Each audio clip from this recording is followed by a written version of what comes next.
కార్మిక వ్యతిరేక విధానాలను అవలంబిస్తున్న బీజేపీ ప్రభుత్వానికి తగిన గుణపాఠం చెప్పాలని ఐఎఫ్టియు జాతీయ కార్యదర్శి శ్రీనివాస్ పేర్కొన్నారు. శుక్రవారం ఐటింగ్లేన్ కాలనీలోని ప్రెస్ భవన్లో ఏర్పాటు చేసిన మీడియా సమావేశంలో పాల్గొని మాట్లాడారు. బీజేపీ ప్రభుత్వం ప్రభుత్వ రంగ సంస్థలన్నింటినీ ప్రైవేటు పరాన్ని చేస్తుందని, రాబోయే పార్లమెంటు ఎన్నికలలో తగిన గుణపాఠం చెప్పాలని తెలియజేశారు. అలాగే గత బీఆర్ఎస్ ప్రభుత్వం సింగరేణి కాంట్రాక్టు కార్మికులను పర్మనెంట్ చేస్తానని హామీ ఇచ్చి విస్మరించడం జరిగిందని తెలియజేశారు. ఇదే విధంగా ఇప్పటి కాంగ్రెస్ ప్రభుత్వం సింగరేణి కాంట్రాక్టు కార్మికులను పర్మనెంట్ చేయలేంచో ఎన్నికలలో తగిన గుణపాఠం చెప్పాల్సి వస్తుందని హెచ్చరించారు. అలాగే కాంట్రాక్టు కార్మికులకు జీవో ప్రకారం వేతనాలను ఇవ్వాలని తెలియజేశారు. రాబోయేటువంటి పార్లమెంట్ ఎన్నికల్లో మతోన్మాద ఫాసిస్టు బీజేపీ ప్రభుత్వాన్ని ఓడించాలని ఐఎఫ్టి జాతీయ కమిటీ పిలుపునిస్తా ఉంది. కార్మిక వర్గానికి ఈ 10 సంవత్సరాల కాలంలో బీజేపీ ప్రభుత్వం దేశంలో ఉన్నటువంటి ప్రభుత్వ రంగ పరిశ్రమల్ని, సహజ వనరుల్ని, సంపదని మొత్తం కూడా కార్పొరేట్ రంగానికి వాళ్ళు అప్పచెప్పింది. 73 కంటే ముందు కాంగ్రెస్ ప్రభుత్వం ఒక మేరకు ఈ దేశంలో ఉన్నటువంటి ప్రైవేట్ రంగంలో ఉన్నటువంటి అనేక కీలక ప్రభుత్వ రంగ పరిశ్రమల్ని జాతీయం చేస్తే ఆ పరిశ్రమలు మొత్తం కూడా బీజేపీ ప్రభుత్వం ఈ 10 సంవత్సరాల కాలంలో కార్పొరేట్ రంగానికి అప్పచెప్పింది.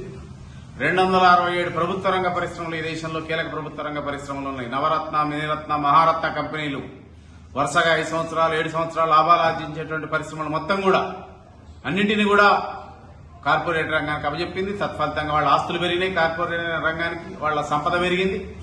అందుకే ప్రపంచ కుబేర జాబితాలో భారతదేశంలో యొక్క సంఖ్య పెరిగింది. అదే ఈ కాలంలో ఈ 10 సంవత్సరాల కాలంలో కార్మికుల యొక్క హక్కుల మీద తీవ్రమైనటువంటి దాడి చేసినటువంటి ఒక పరిస్థితి ఉంది. కార్పొరేట్ సంస్థల యొక్క ప్రయోజనాల కోసం మాత్రమే సీఈఓగా పీఎం మోడీ పనిచేస్తున్నారు తప్ప కార్మికులకు, ప్రజలకు, రైతాంగాన్ని చేసేటువంటి పరిస్థితి లేదు.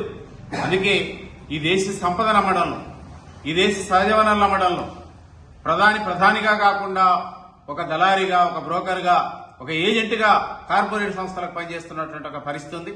అందుకే పార్లమెంట్లో ఈ 10 సంవత్సరాల కాలంలో కార్పొరేట్ రంగానికి అనుకూలమైనటువంటి చట్టాలు చేసిండు. కార్మిక వర్గానికి వ్యతిరేకంగా 4 లేబర్ కోడ్లు తెచ్చిండు. సంఘ హక్కు, సమ్మె హక్కు లేకుండా భవిష్యత్తులో సమ్మెలు చేయకుండా ఉన్నటువంటి పరిస్థితి ఉంది.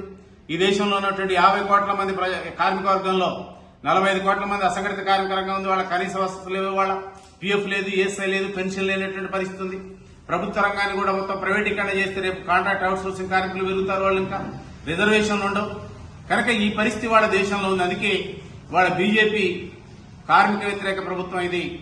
కార్మిక వర్గానికి ఈ 10 సంవత్సరాల కాలంలో తీరని ద్రోహం చేసింది. ఈ దేశ సంపదను మొత్తం కూడా అమ్మినటువంటి ఒక పరిస్థితి ఉంది. అందుకే కార్మిక వర్గాన్ని మేము కోరేటువంటిది, కార్మిక వర్గం హక్కుల మీద దాడులు చేస్తున్నటువంటి అదేవిధంగా సింగరేణి లాంటి పరిశ్రమల్లో ఈ రాష్ట్రంలో ఉన్నటువంటి బీఆర్ఎస్ ప్రభుత్వం కూడా గత 10 సంవత్సరాల కాలంలో ఏం చేయలేకపోయింది. వాళ్ళ కాంగ్రెస్ గవర్నమెంట్ వచ్చింది. కాంగ్రెస్ గవర్నమెంట్ కూడా మేము కోరేటువంటిది, మీరు ఇచ్చిన హామీలు ఇచ్చారు కార్మిక వర్గానికి, అవి అమలు కాలేదు. మీరు 76 షెడ్యూల్డ్ రంగాలకు సంబంధించినటువంటి జీవోలు గతంలో కంటే తగ్గించారు. మీరు ఇప్పుడు ఇస్తున్నటువంటి వాటికంటే కూడా తగ్గించారు మీరు.